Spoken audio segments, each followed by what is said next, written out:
Hi, everybody. Toby Henderson, Box Components.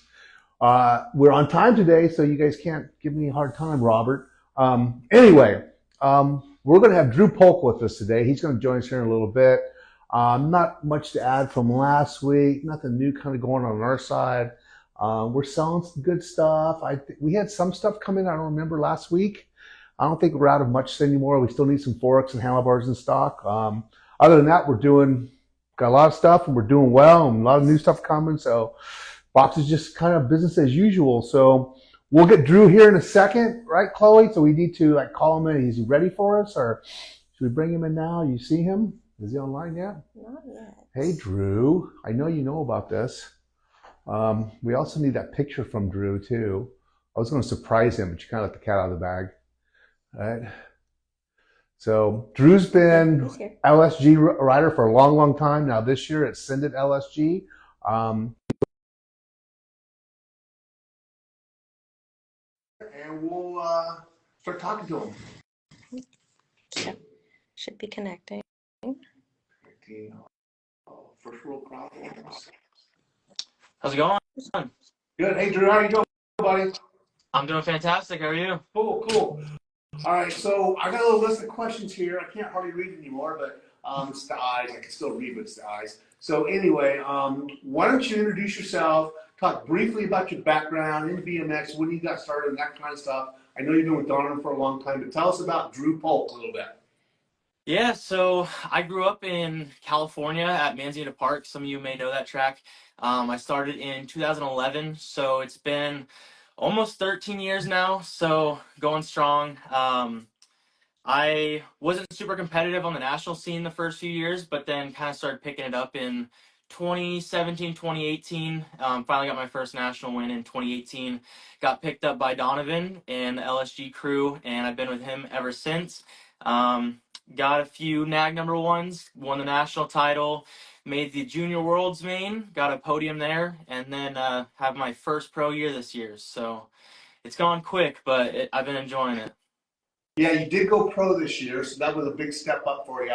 I know at the Grand you were really trying to get some titles underneath you, but you went to the pro class, the big boy class, which is a big step up. I've watched you ride. You're doing well. You're hanging in there. I mean, especially for being the new guy on the block, I think you're doing awesome. But you did go back. So what track did you grow up in? Where did you start at in California? What track was that? Um, I started at Manzanita Park BMX. It's about an hour away from like Santa Clara Powell, so those were the two tracks I kind of rode growing up. Okay. So how'd you wind up in Indianapolis then? So my dad got basically his dream job offer out here in Indiana. So in 2017 we moved out here. Okay, got it. Because I have some Indiana roots. I think you guys know a little bit Yeah. about that. So, yeah, I was curious of how you got. I figured you've been in Indiana all this time, and I didn't know anything about the California thing. Well, cool. Yeah. All right. So the next thing is training. Discuss your daily, weekly. What do you do to train? I bet you now you're really training a lot. You're trying hard, especially being in the pro class. So I think the guys want to know about that. What your skill drills are. I mean, what do you do? How many starts maybe you do a day or a week or something like that. Tell us about how Drew's ready to go racing. Yeah, so I work very exclusively with Donovan. He's been my trainer for the past 3 years. We started in 2021, end of 2020. So I've been working with him really every day since then. And then I also do some gym stuff. But most of my work with Donovan is focused around just trying to get out front as soon as possible. So lots of gates, lots of sprints, and then also downhill sprints. So I mean, we average around 25 to 35 gates per session, really 5 times a week, and then also downhills on top of that, normal sprints on top of that, and then track on top of that, and then some gym on top of that. So really trying to step it up this year. Really been putting the work in, especially the past few weeks, really dialing down since we've had a little bit of a break from racing, and then we'll have a couple more races coming up, and then really a lot of training time. So I look forward to making some good improvements and continuing to work with Donovan. Cool. Do you ride a mountain bike or road bike or anything like that? Do you need that like more endurance stuff or technical stuff on those two disciplines, or more just all BMX bike?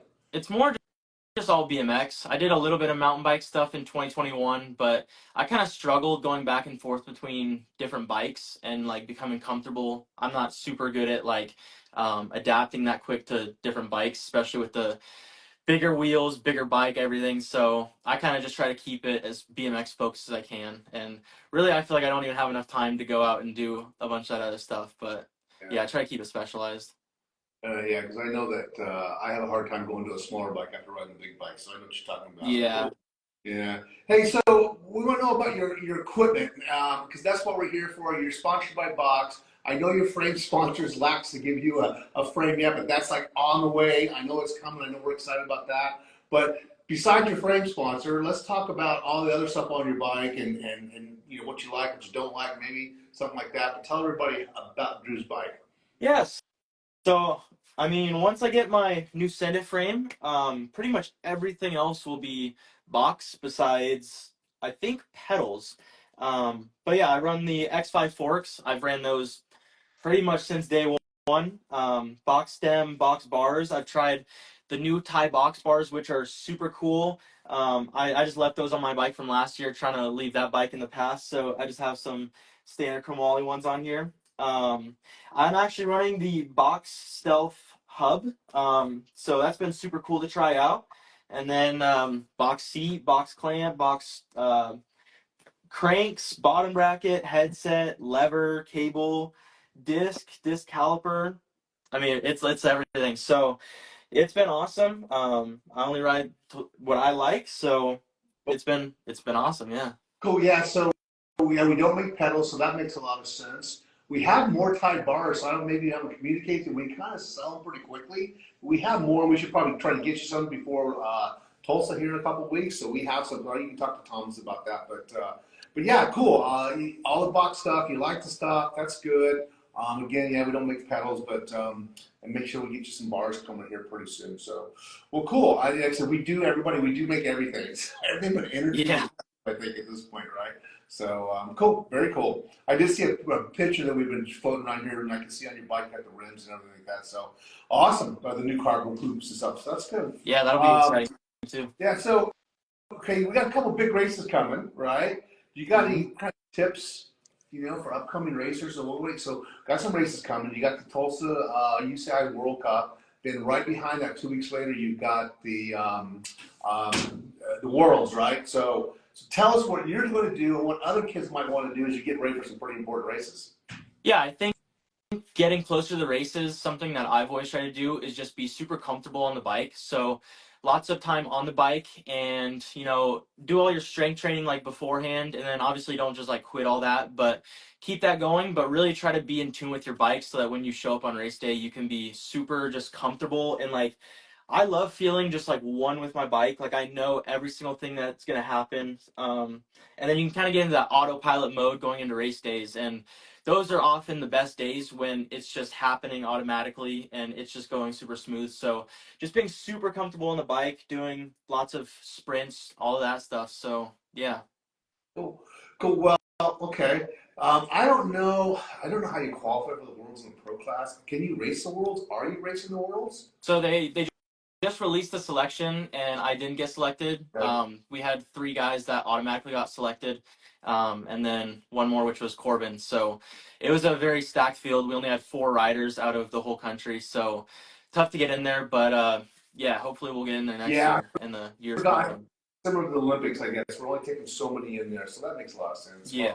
Well, I think what we really want to know is about some of your experiences of BMX Now Pro and some. I mean, you've gone to a lot of races. You've traveled all over the world. I know you were just down in Australia and New Zealand, I think. And so tell everybody about your experiences, about BMX, how it treats you. Tell us some fun stuff that might happen on your travels, and of course, what your goals are, and where you're going to get to, and how you see yourself in a few years from now, where you're going to go with all this. Yeah.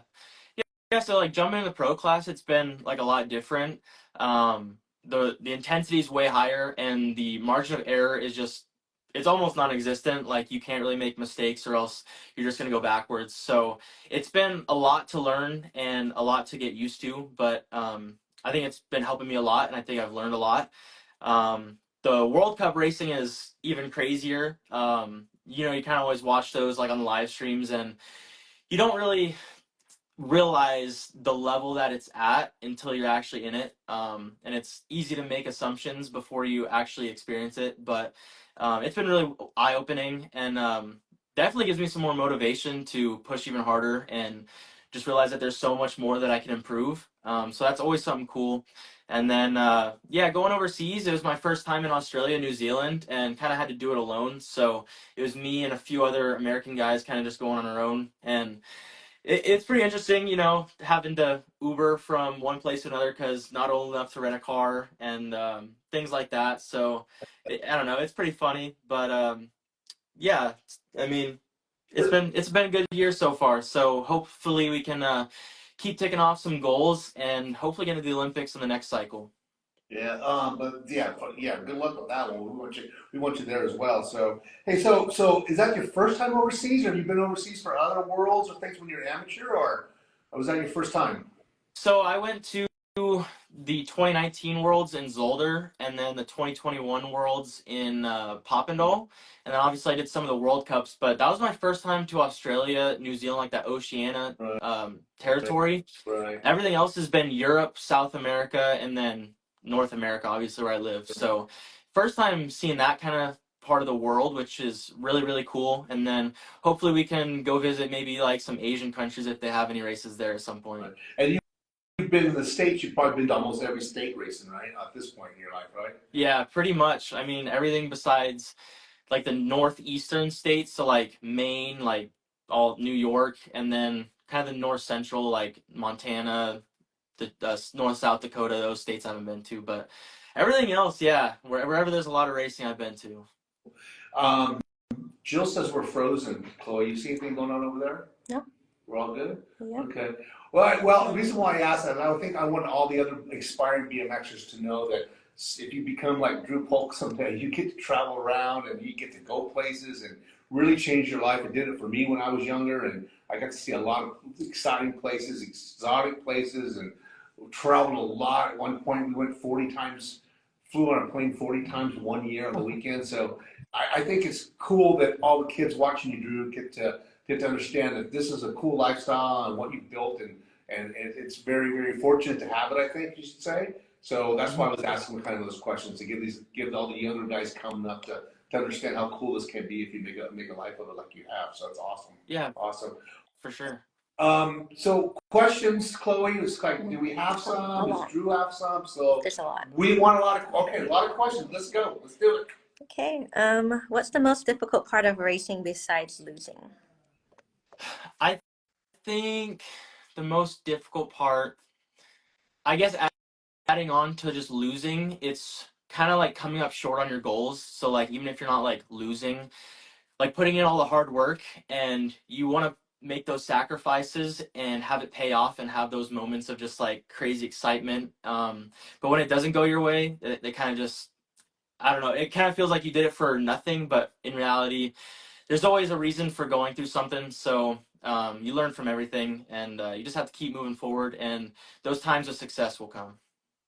Cool, cool. Is it more fun racing as a pro or an amateur? Um, I think I think amateur racing might be a little more fun. You get to race more, which us racers, well, for me at least, I love racing, so I like going back to back weekends of racing and doing all that stuff. The pro class kind of mellows out. It's more like one race every month, maybe two, but the intensity is way higher into the pro class, so you can't really take it easy on any laps. Like even if it's a moto, like you really have to go to the line every time. So no slacking on any of them, which makes the amateur racing a little more fun. You can kind of, it's a little more relaxed up until like semis, but I think pro racing is more exciting to watch from the outside, but it's more difficult for sure. So I think amateur racing is a bit more fun. Cool. Okay, from Robert Cardoza for Toby. Hi, Toby. How are you doing? Great to see you again. Please tell Drew I said hi for me and Jane. Cool. All right. Well, Yeah. Okay, Send It Racing. Woohoo, Indianapolis. Indianapolis, huh? Oh, okay, that's probably, I know who that is. Yeah, okay. What else? Drew, are you planning on doing the 2028 Olympics? That is the goal. we have a few years, so give me enough time to kind of prepare for it and get more experience under my belt for sure. I think your age will probably suit you pretty well at that point too, Dro, right? Yeah. I think you'll mention your maturity and all this, and it's probably a good time for you for the 20 Olympics, I think. So, yeah. Yeah. This cycle I was a little young, but next cycle I should be spot on, so it'll be good. Yeah, that's good. Cool. From Robert Cardoza, you know people want the TMZ type questions. How is your relationship with Skittles? That's a good way to go there, but yeah, because we have go. It's really good. It's opened me to like a lot of opportunities, and we've got to do a lot of cool things together. So it's nice that we both race on kind of the same level, and we get to travel together on some of these big races. That's something you couldn't do with just like a normal relationship. But no, it's been really, really cool. She's awesome. And you guys live a little far away from each other, don't you? How far away from you guys are you? Yeah, she's in.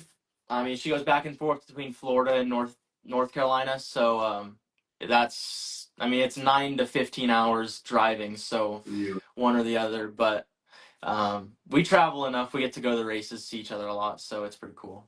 We can take your new van and drive it there, right? So Drew that's the got plan. a van and he's building it out. I think. Are you still in the middle of building it out, or?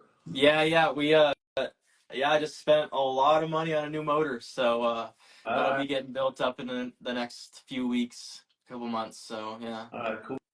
Cool. All right. What else we got people going? Okay, what do you think is the most important thing in BMX?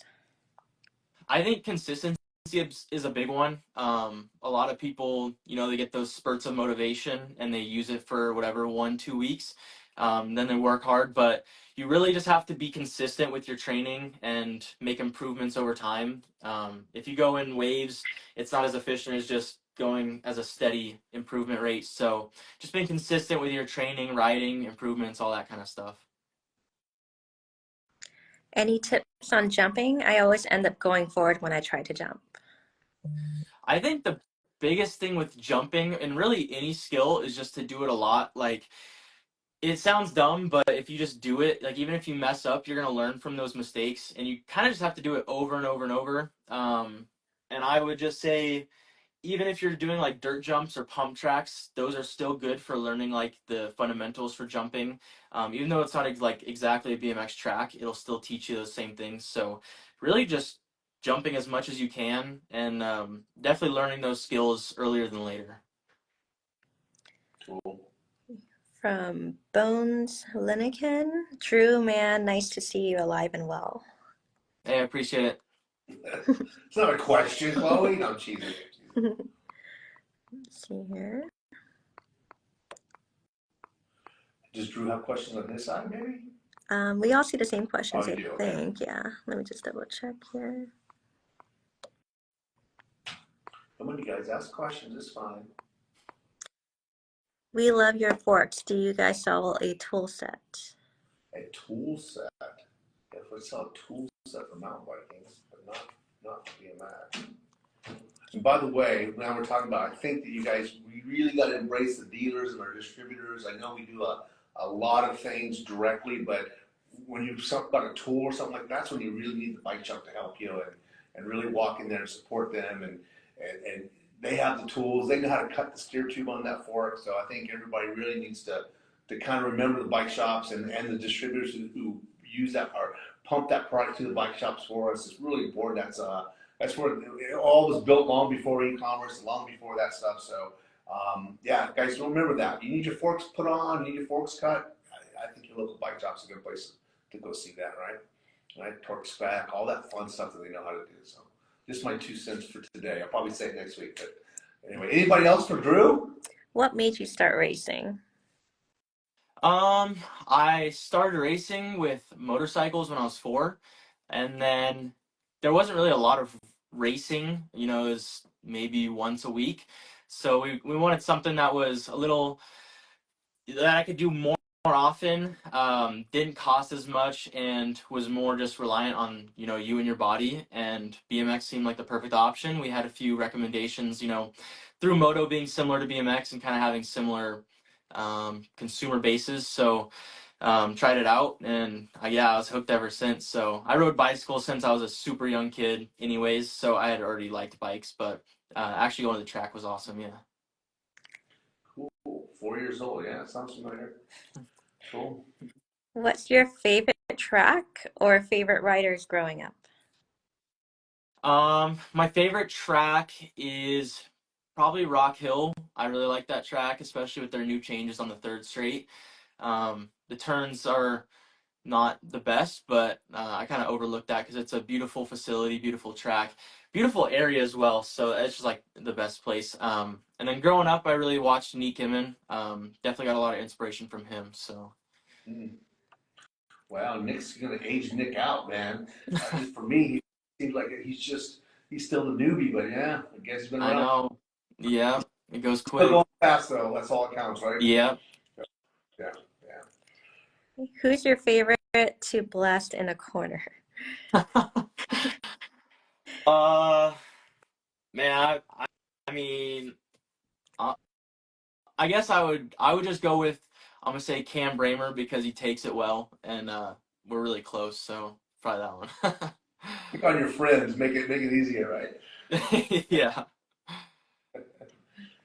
What gym exercise do you think helped you the most? Um, I think a combination of like doing a little bit of heavier stuff. So like the squat is like, I mean, it's the most basic and I mean probably cliche, but probably like squats, and then also converting that to like being quick, so like box jumps. And I'm a really big fan of explosive step ups with just your body weight. So that's one of my favorites. Question for Toby. Uh-oh. I need a THE front fender bro help. Yeah, I try to Google that stuff. They just don't. The word THE never was an easy one to Google in the first place. But I try to find some myself, and man, it don't exist. But good news, I do have THE back. I own it again. It's been out of my hands for 12 years, but I do have it again. I don't have a fender. I'm not making a fender though. But anyway, it is mine again, and we'll see what that brings down the road.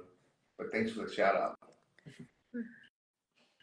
Let's see.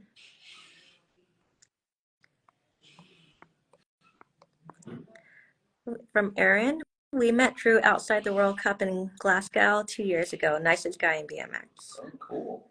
That's super cool.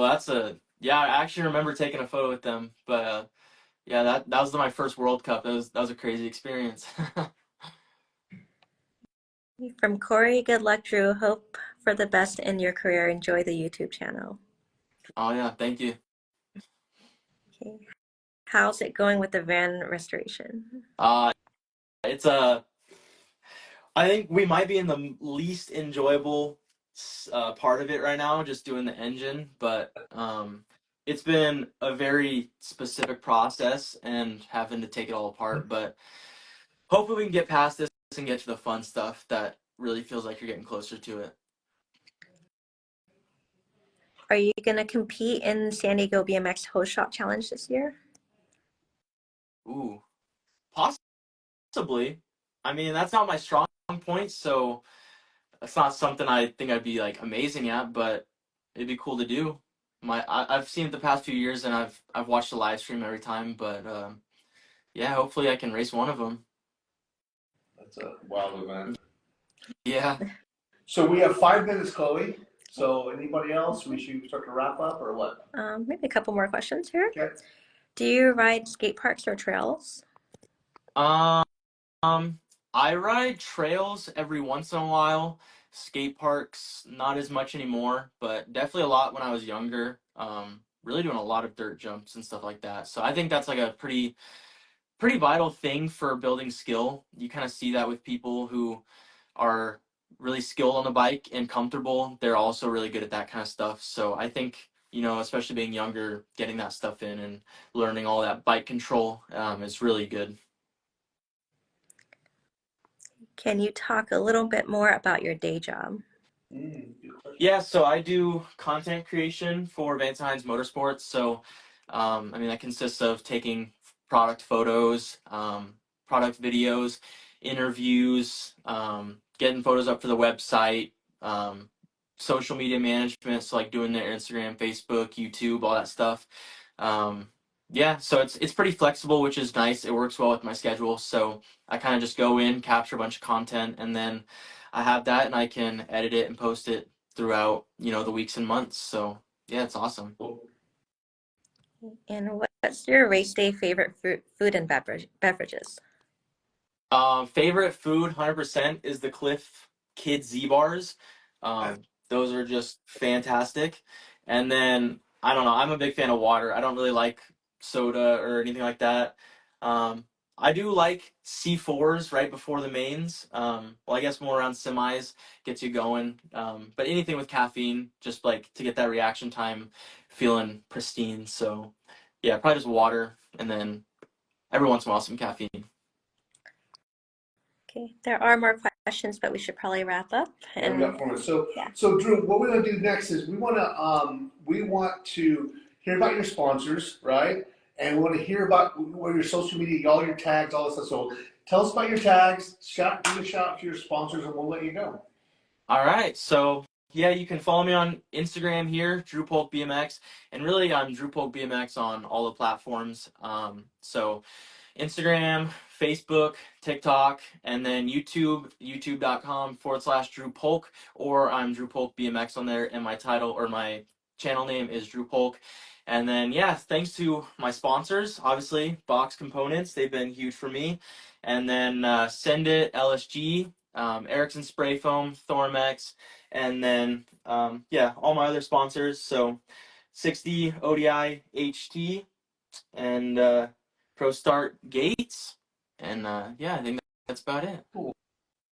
Well, it's a good interview. I think everybody enjoys having Drew. I know they enjoy Drew at the track. He's an awesome guy to hang out with. So if you guys ever see Drew at the track, make sure you can walk up and say something. He's really humble and really personable, I should say, and he's happy to sign an autograph, take a photo with you, and all that fun stuff. That's why we have him around as well. So, all right, everybody, thanks for being here, and thanks, Drew, for being here, and we're out here. See you, Drew. Yeah, thanks for having me.